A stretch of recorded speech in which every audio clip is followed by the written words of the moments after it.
নমস্কার বন্ধুরা, আজকে আমার রেসিপি আলু পটলের ঘন্ট। এই রেসিপিটা নিরামিষ আমিষ দুইভাবেই করা যায়। আমি নিরামিষভাবে আজ আর বানাচ্ছি না, আমিষভাবেই বানাচ্ছি।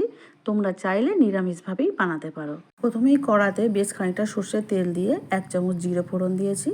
আর ডুমো ডুমো করে কেটে রাখা পটলগুলো ধুয়ে জল ঝারিয়ে রেখে দিয়েছিলাম। এবারে পটলগুলোকে তেলের মধ্যে দিয়ে দিতে হবে।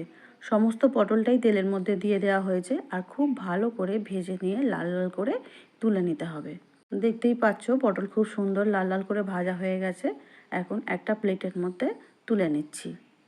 পটলগুলো যেভাবে বড় বড় করে কেটেছি সেইভাবে আলুগুলোকেও ডুমো ডুমো করে কেটে নিয়েছি। পটলগুলো তেলের মধ্যে থেকে সব তোলা হয়ে গেল। এবারে আলুগুলোকে তেলের মধ্যে ছেড়ে দিচ্ছি। আলুগুলো নাড়াচাড়া করে ভেজে নিতে হবে লাল লাল করে। সবজি যদি খুব ভালো করে ভাজা হয়ে যায় তাহলে তরকারির টেস্ট কিন্তু অনেকটাই বেড়ে যায়, তাই না বলো? সেটা তো তোমরা সবাই জানো। এখন আলুগুলো খুব ভালো করে ভাজা হয়ে গেছে। পটল যে থালায় রেখেছিলাম ওই থালার মধ্যেই আলু ভাজাগুলোকেও তুলে নিচ্ছি।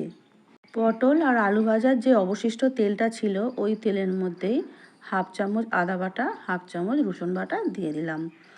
রসুন আর আদা খুব ভালো করে একটু নাড়াচাড়া করে ভেজে নেব। তারপরে দিয়ে দেব 1 চামচ পেঁয়াজ বাটা। পেঁয়াজ আদা রসুন খুব ভালো করে একসঙ্গে মিশিয়ে নিয়ে এখন ভেজে নিতে হবে। খুব ভালো করে মশলাগুলো কষানো হয়ে গেছে, তেলও ছেড়ে বেরিয়ে এসেছে, দেখতেই পাচ্ছ। এবারে অল্প একটু জল দেওয়ার পরে মশলার সঙ্গে মিশিয়ে নিলাম আর বাকি মশলাগুলো এবারে দিয়ে দেব।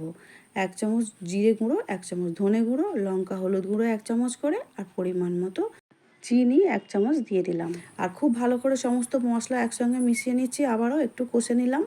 দেবার পরে আবার একটু জল দিলাম, জলটা দিয়ে খুব ভালো করে মশলাটাকে মিশিয়ে নিচ্ছি। মশলাগুলো সব একসঙ্গে মিশিয়ে নেবার পরে খুব ভালো করে একটু ফুটে উঠে তেলটা আবারও ছেড়ে বেরিয়ে এসেছে। মশলার মধ্যে এবারে তুলে দিচ্ছি ভেজে রাখা আলুগুলো। আলুগুলো দেওয়ার পরে আবারও খুব সুন্দর করে মিশিয়ে নিলাম। তারপরে তুলে দিলাম পটল ভাজাগুলো। পটল আর আলু একসঙ্গে খুব ভালো করে মশলার সঙ্গে মিশিয়ে নিয়ে কষে নিতে হবে।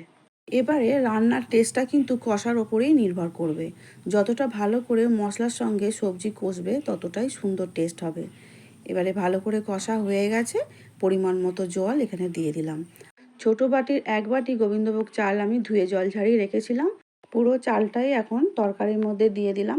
এবারে খুব ভালো করে মিশিয়ে নিতে হবে। তারপরে পরিমাণ মতো নুনটা দিয়ে দিতে হবে।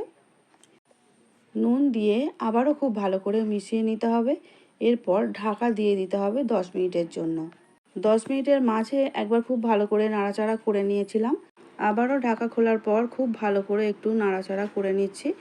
এবার একটু দেখে নেব চালটা সিদ্ধ খুবই ভালো করে হয়ে গেছে।